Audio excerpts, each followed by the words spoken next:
આજે પ્રતાપસિંહ રાજા સંસારની અંદર કોઈ જગ્યાએ સુખ ન મળ્યું ત્યારે સુરત મુનિનું શરણું ગ્રહણ કરી બે હાથ જોડી સાષ્ટાંગ દંડવત પ્રણામ કરી વિનંતી કરતા કહે છે, મુનિવર્ય પ્રપન્નોસ્મિ ત્વામહં સાધુ લક્ષણમ મુચ્યેય સંસ્કૃતેર્યેન તન્મે ત્વં વક્તુમર્હસી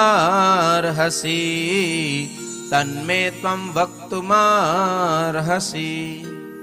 હે મુનિવર, હું તમારે શરણે છું. પ્રપન્નોસ્મિ, હું તમારા શરણે આવેલો છું. તમને સાધુ ગુણે સંપન્ન જાણી મેં તમારા ચરણનો આશ્રય કર્યો છે.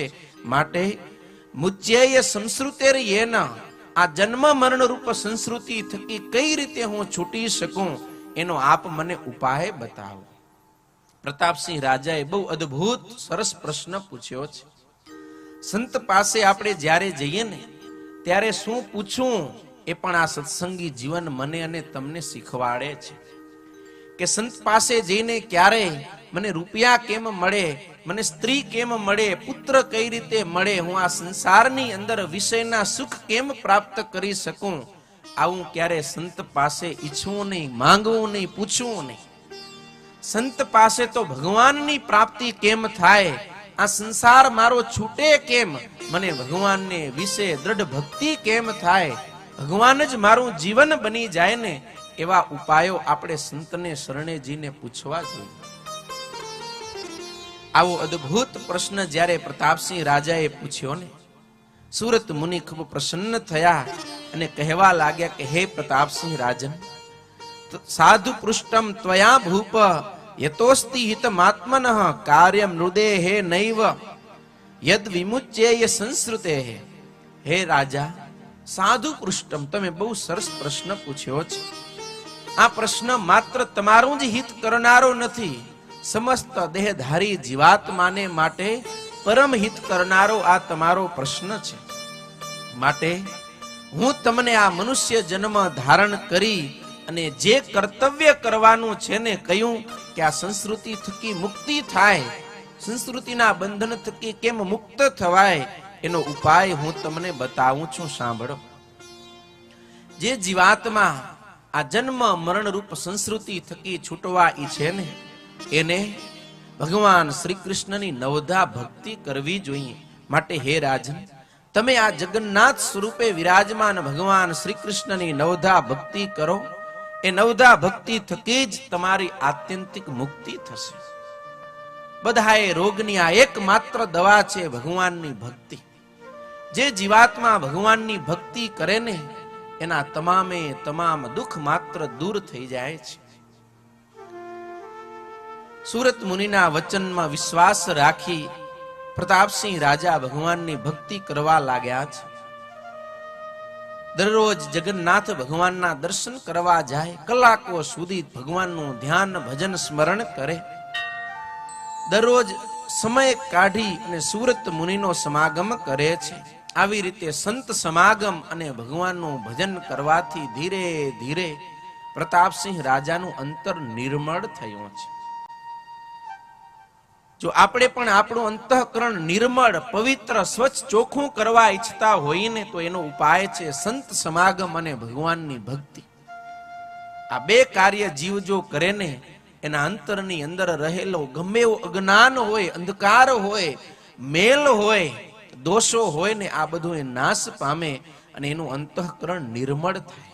અને જ્યારે અંતઃકરણ નિર્મળ થાય ત્યારે અંતઃકરણની અંદર ભગવાનના પ્રત્યક્ષ દર્શન થાય છે. પ્રતાપસિંહ રાજાનું અંતઃકરણ નિર્મળ થયું ત્યારે રાજા પ્રતાપસિંહે જોયું તો એને દર્શન થયું કે સુરત મુનિ જ્યારે સવારે પૂજા કરે છે ને ત્યારે ભગવાન શ્રી કૃષ્ણ પ્રત્યક્ષ આવી અને પૂજાના ઉપચારોનો સ્વીકાર કરે છે. આવા પ્રકારની અનુભૂતિ થતા પ્રતાપસિંહ રાજાએ બે હાથ જોડી અને વિનયપૂર્વક સુરત મુનિને પ્રાર્થના કરતા કહ્યું કે હે મુનિવર, તમે મારા પર ખૂબ મોટો અનુગ્રહ કર્યો કે મને તમારી પૂજા સ્વીકારતા ભગવાન શ્રી કૃષ્ણના પ્રત્યક્ષ દર્શન થાય છે. ત્યારે સુરત મુનિ પણ ખૂબ રાજી થઈને કહેવા લાગ્યા છે કે હે પ્રતાપસિંહ રાજન, આ ઘોર કળિયુગની અંદર મનુષ્ય તન ધારણ કરેલા જીવાત્માને ભગવાનનું પ્રત્યક્ષ દર્શન થવું એ અતિ દુર્લભ વાત છે. પરમાત્મા હમણાં ટૂંક સમયમાં જ ઉત્તર કોશલ દેશની અંદર પ્રગટ થયેલા હતા. એ ભગવાનનું મને પ્રત્યક્ષ મિલન થયું છે. એમના અનુગ્રહથી હું મારી નજર સમક્ષ અખંડ એ પરમાત્માનું દર્શન કરું છું. હમણાં થોડા સમય પહેલા જ ભગવાન શ્રીહરિ પોતાની માનુષિક લીલા સંકેલીને અંતર્ધાન થયા છે. ત્યારથી લઈ અને હું મારા ગુરુએ મને જે આ સત્સંગી જીવન શાસ્ત્ર ભણાવ્યું છે એની કથાને કરતો થકો આ ધરતી પર વિચરણ કરું છું. તમારા જેવા કોઈ મુમુક્ષુ આવે એને ઉપદેશ આપું છું. સુરત મુનિનું આવું વચન સાંભળી પ્રતાપસિંહ રાજા પ્રસન્ન થઈ બે હાથ જોડીને કહેવા લાગ્યા છે, અહો ભાગ્યમ મમ બ્રહ્મન અદ્ય મે સફલમ જનુ યત્વત સમાગમં પ્રાપ્તઃ સુરાણામપી દુર્લભમ સુરાણામપી દુર્લભમ. પ્રતાપસિંહ રાજા કહે કે હે બ્રહ્મન સુરત મુનિ, હું અતિશય ભાગ્યશાળી છું. અરે મને તો એમ લાગે કે તમારા મળવાથી આજે મારો મનુષ્ય જન્મ સફળ થયો. કારણ કે તમારા જેવા સત્પુરુષોનો સમાગમ એ તો સુરાણામપી દુર્લભમ, સ્વર્ગવાસી દેવતાઓને પણ દુર્લભ છે કે આવા સત્પુરુષનો સમાગમ મળે. ભગવાનની પૂર્ણ કૃપા થઈ ત્યારે મને તમારા જેવા સંતની પ્રાપ્તિ થઈ છે.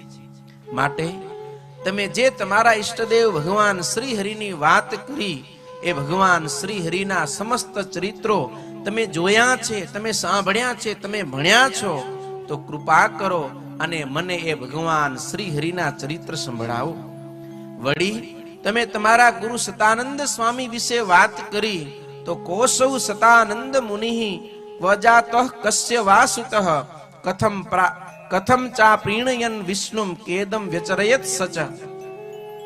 તમારા ગુરુ સતાનંદ સ્વામી એ કોણ હતા, એમનો જન્મ ક્યાં થયો, કોના પુત્ર હતા, એમણે ભગવાન શ્રી હરિને કઈ રીતે રાજી કર્યા, અને તમારા ગુરુએ આ શ્રીમદ સત્સંગી જીવન શાસ્ત્રની રચના ક્યાં અને કેવી રીતે કરી, એ સમસ્ત ગુરુનું વૃતાંત આપ મને વિસ્તારથી સંભળાવો. રાજા પરીક્ષિતનો આવો પ્રશ્ન સાંભળી અને સુરત મુનિ અતિશય હર્ષ ઘેલા થઈ અને પોતાના ગુરુનું જીવન ચરિત્ર કહેવા લાગ્યા છે, હે રાજન, આ ધરતી પર મિથિલા નામે એક પવિત્ર નગરી છે. એ નગરીની અંદર અતિ ધાર્મિક એવા વિષ્ણુદત્ત નામના પવિત્ર શ્રેષ્ઠ બ્રાહ્મણ રહેતા હતા. એમના ઘેર એક પુત્રનો જન્મ થયો અને એમનું નામ સતાનંદ એવું રાખવામાં આવ્યું છે. એ જન્મથી જ સિદ્ધ યોગી હતા. એ સતાનંદ ધીરે ધીરે મોટા થવા માંડ્યા. એમણે શ્રુતિ, સ્મૃતિ, પુરાણો, પંચરાત્ર ઇત્યાદિક શાસ્ત્રોનું ગહન પૂર્વક અધ્યયન કર્યું. નાનપણથી જ એ સતાનંદને ભગવાનની ભક્તિને વિશે અતિશય રુચિ હતી. નાના હતા ત્યારે પણ બાળ રમત કરવી, ગામમાં રખડવું, ફરવું, ખોટા ગામ ગપાટા આવું બિલકુલ એમને ગમતું નહોતું. એ સતાનંદનું આખું જીવન ભગવાનની ભક્તિ પરાયણ હતું.